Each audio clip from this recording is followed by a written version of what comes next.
gone for 2 weeks, so the place is a mess. You do the housework, the washing, you cook the meals. That's Alice. You look after her. Homework, bath, all that crap. Got it? Right away, Todd. Hi, my name is David Cage. I'm the writer and director of Detroit Become Human. We're here in Paris, and as we just introduced this new playable scene from Detroit featuring this character called Kara, we thought it was a great opportunity to revisit the origin of this character in this short video that we created in 2012. Let's have a look. So it's been years since I haven't watched this again. I tend not to go back to my previous work. When it's done, but it's always a great pleasure to watch it again. Initially, this piece was just a tech demo. I mean, it's never been something we intended to become a game. It was a tech demo that I wrote very quickly because we wanted to see what kind of emotions would come across in our brand new real-time 3D engine that was running in real time on PlayStation 3.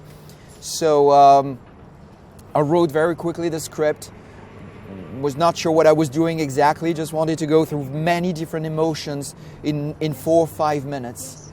So we started by casting this young actress called Valerie Curry, and I probably met dozens of actresses in LA, but when Valerie came in the room for the first time, I thought this woman has something special. I just hope that she's also a great actress. And actually, she delivered the most impressive performance I've seen.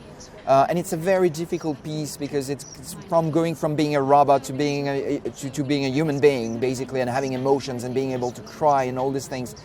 Very challenging script, very difficult. And Valerie did an amazing job.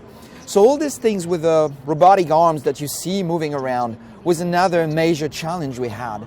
My God, it was really something difficult, because actually we wanted the actress to be aware of the presence of these robotic arms, and so know where they were and be able to look at them and maybe push them back at some point, as we will see.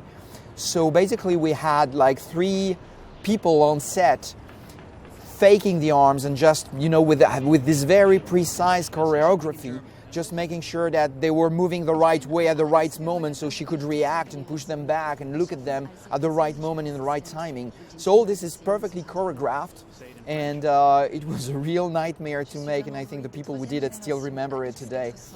So one of the challenges we had was to play with this character, make her look human, but at the same time look like an android.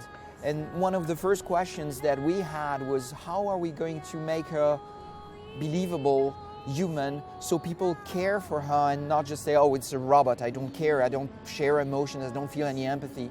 And actually the performance of Valerie Curry answered that question for us, because her performance was so moving that it became very natural and it came very easily. We just heard her singing in Japanese, so in order to do this, and before that she spoke French, and German, I think, if I remember well. Of course, it's not Valerie. She has a lot of talents, but she doesn't speak so many languages. So we had to work with a Japanese singer who just did this bit, and with a French actress and a German actress to do the different languages. And at the end, we put everything, of course, on Valerie's face, so it looks like it's Kara speaking different languages. So that was a real choreography, a lot of work, and talking to the operator was really something important. This is the moment where she realizes that she's going to be disassembled, what will happen to her. So a very moving, very important moment in the story. Working on the eyes, working on performance capture, working on the skin. So of course all these technologies have evolved a lot since then, so it's I'm still very proud of it, but at the same time, if you look at Detroit today and how we recreated the character of Kara, I think she looks much better today. It's a different generation, different engine. And this is the moment where she gets disassembled. So still this choreography with all the robotic arms, and she had to be lifted up. And this is when she pushes all the robotic arms. All this happened for real on the set. So when we worked on the design of this android, we wanted to avoid having something that would be purely robotic, because we felt it would feel weird to have someone made of iron and just, electric wires.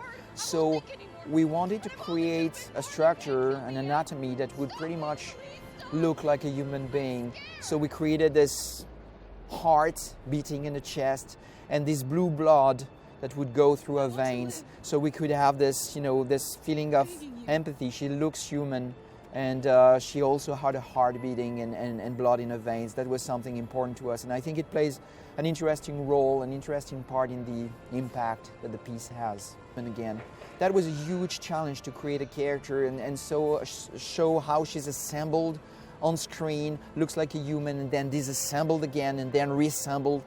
It was a challenge on a technical point of view with a real-time 3D engine, but it was also a challenge in matter of directing, because we wanted to find the right pacing. We didn't want the player, the user, to see it, to find it boring.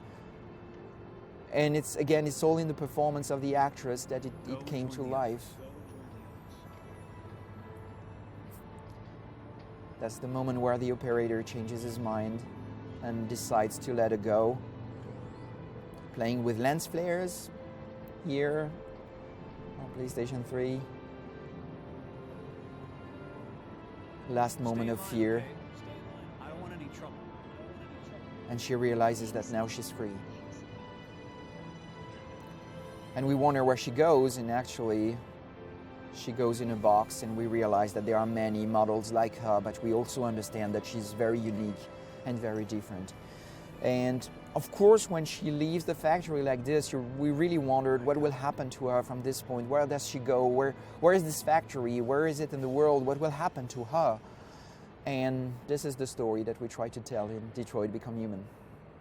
Well, it was great watching this again after all these years, but Kara's journey now continue, and it's in Detroit Become Human on PlayStation 4. My name is Kara. I am one of them. This is our story.